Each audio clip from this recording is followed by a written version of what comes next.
अहम खबर आपको दें कि लाहौर की एहतसाब अदालत ने साबिक वज़ीर-ए-आज़म शहबाज शरीफ और हमजा शहबाज को तलब कर लिया। अदालत ने दोनों को रमजान शुगर मिल से रेफरेंस में 29 नवंबर को तलब किया है। बात कर लेते हैं डॉन न्यूज़ के नुमाइंदे राना बिलाल से। राना बिलाल, क्या पेशरफ्त सामने आई है, अपडेट कीजिएगा।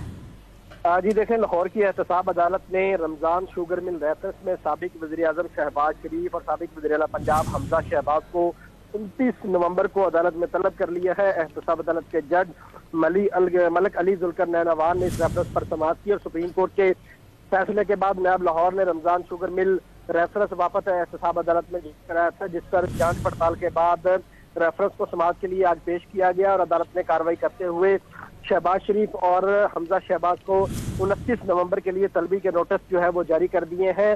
शहबाज शरीफ और हमजा शहबाज पर 21 करोड़ रुपए का शुगर मिल के लिए, अपनी जाती शुगर मिल के लिए गंदा नाला बनाने का जो है वो कौमी खजाने से रकम यूज करके तामीर करने का इल्जाम है।